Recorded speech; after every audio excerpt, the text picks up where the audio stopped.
Bom dia, pessoal. Que a paz de Jesus e o amor de Maria estejam com vocês. Então, hoje, terça-feira, e a gente está aqui para fazer a nossa meditação. Vamos ver o que Jesus trouxe nessa terça-feira para a nossa vida. O que Ele quer de mudança para hoje, né? Nesse exato momento, podemos mudar um pouquinho através do seu evangelho, daquilo que a igreja nos apresenta, né, do que Jesus deixou de ensinamento para nós. E a gente vai ver agora. Então, hoje, a palavra de Deus ela está no livro de Lucas, capítulo 6, e o versículo é do 12 ao 19. Os 12 apóstolos. Nesses dias, Jesus foi para a montanha a fim de rezar e passou toda a noite em oração a Deus.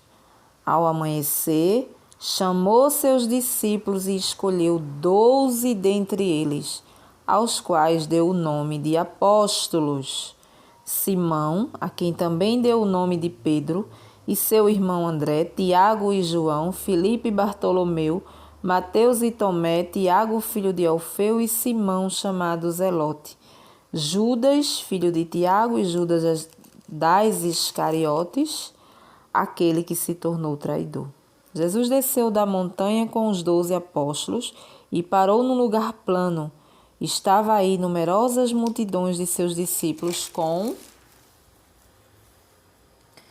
muita gente do povo de toda a Galileia, de Jerusalém, e do litoral de Tiro e Sidônia. Foram para ouvir Jesus e serem curados de suas doenças. E aqueles que estavam atormentados por espíritos impuros foram curados. Toda a multidão procurava tocar em Jesus, porque uma força saía dele e curava a todos. Palavra da salvação. Glória a vós, Senhor. Então, pessoal, vamos lá. Então, hoje o evangelho ele é pequenininho, né? É um evangelho pequeno que vem nos trazer um entendimento que muitas vezes a gente não entende muito bem. Muitas vezes nos explicam errado, né? Porque acreditam ser de outro jeito. Nesse evangelho aqui, hoje, Jesus nos traz a explicação, mais ou menos, do que significa o apóstolo, do que significa os discípulos, não é? A palavra diz que Jesus foi passar a noite na montanha para orar. Ele primeiro orou a Deus para pedir ali os seus apóstolos para ajudar ele na caminhada, né? É interessante porque Jesus não precisava orar ao Pai, porque ele já era o Pai, né? Ele era o Pai, o Filho, o Espírito Santo, ele não precisava orar. Primeiro ensinamento que a gente consegue entender que a oração à frente de qualquer decisão que a gente vá tomar é necessária. Jesus, mesmo sendo santo, sendo o Pai, Filho e Espírito Santo, ele foi orar a noite toda para pedir ali os seus apóstolos que os acompanhassem. A palavra diz que quando ele desce daquela montanha, ele já tinha escolhido os seus 12 apóstolos. A palavra diz que foi dado a eles o nome de apóstolos. Porque o sim daqueles homens foram verdadeiros, foram concretos. Eles deixaram tudo para trás para caminhar com Jesus. Coisa que nós não fazemos, não temos coragem de fazer. Então, nos é dado o título de discípulos, também chamado a pregar a palavra de Deus. Existe passagem aí que a gente vê da palavra de Deus, onde Jesus convidou mais 70 pessoas, 70 discípulos. Aí tem outra passagem que Jesus convida mais, não sei quantos discípulos. Então, os discípulos representados representam todos nós. Todos nós que não demos um sim concreto a Deus, para viver unicamente para eles. Então, aqui é representado, através desses 12 discípulos, a nossa igreja ela é fundada. Né? Ela é fundada. Foi fundada uma igreja por Jesus e a gente sabe muito bem. Né? É a igreja de Paulo, é a igreja de Pedro, é a igreja de Tomé, né? E assim sucessivamente. É a igreja dos apóstolos.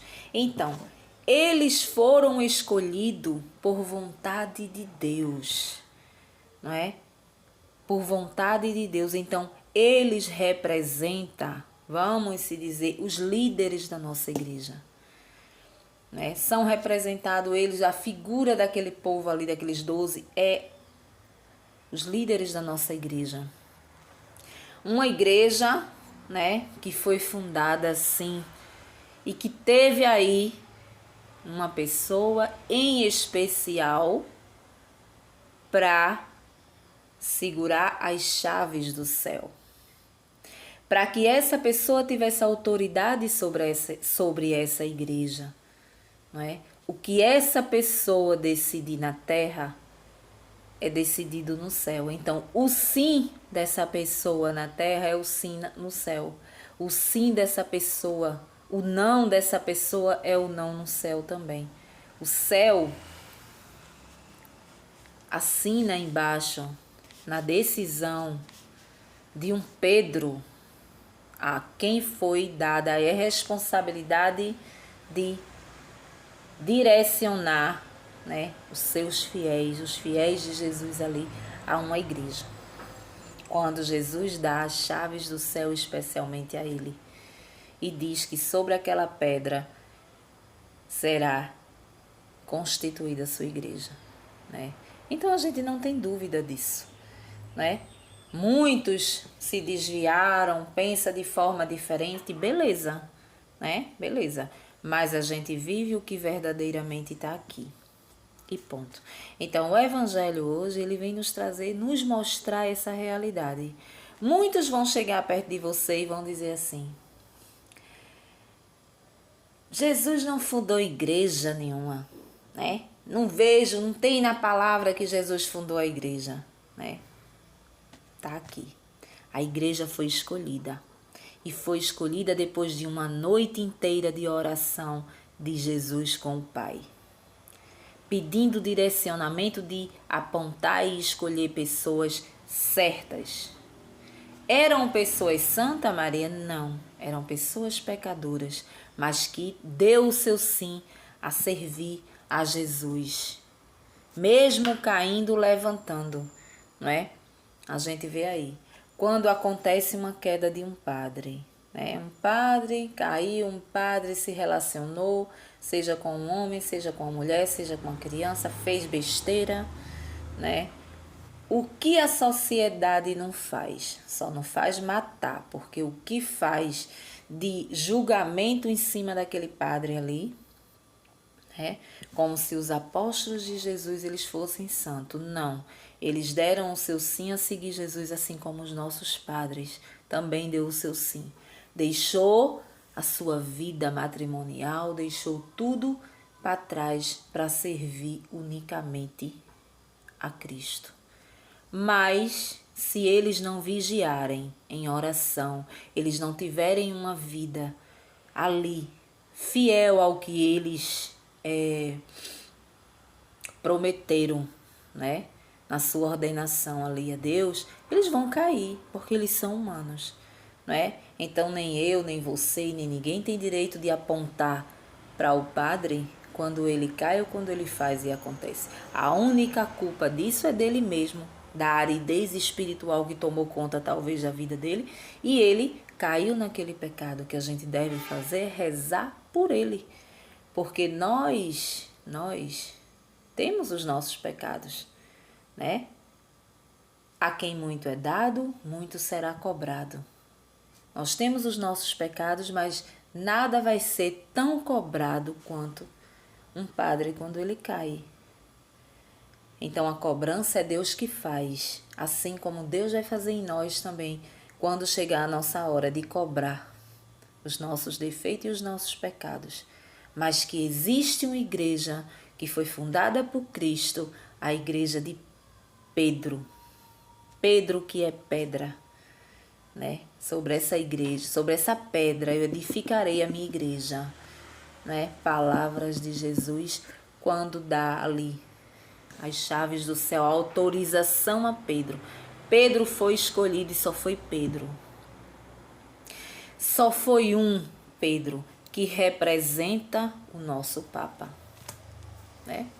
Depois de Pedro, houve... A gente viu aí nessa troca de padre, de Papa, né?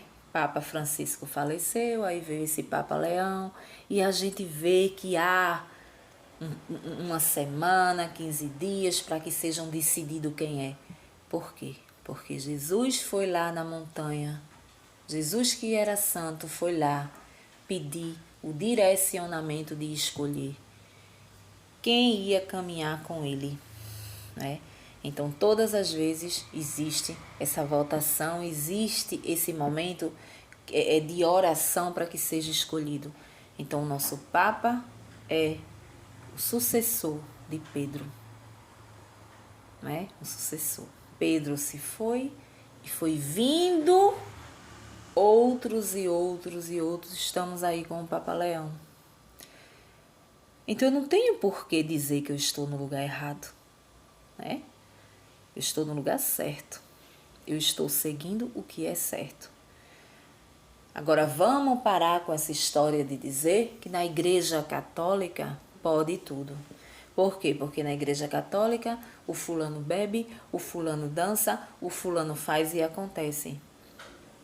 A igreja, ela não convida ninguém a fazer as coisas erradas. Muito pelo contrário. Tá aqui. O caminho a seguir é esse aqui. A única diferença é que ela não coloca a faca no seu pescoço para que você vista uma roupa lá embaixo. Ela não vai colocar uma faca no seu pescoço para que você não vá se embriagar. Não. Por quê? Porque o próprio Deus deixou o livre-arbítrio. Eu preciso deixar você livre para que você siga aquilo que o seu coração está pedindo. Se você se diz ser um católico e você sai do seu grupo de oração, da sua missa e vai se embriagar e de lá você vai entrar dentro da prostituição, trair a sua esposa, trair o seu marido, fazer e acontecer, é um problema seu, né? A igreja ela não pode levar essa culpa. É por isso que muitos se desviam e dizem, porque lá pode tudo. Não, não pode não. É o Espírito Santo que você tem que procurar para poder abrir a sua mente e você saber agir e caminhar como um católico autêntico. A nossa igreja ela não pede que você faça tudo que dá na sua telha, não. Né? E a prova está aqui. Todos os dias a gente vê um pedacinho aqui e a gente entende mais ou menos como é rigoroso o que Jesus pede. Amém?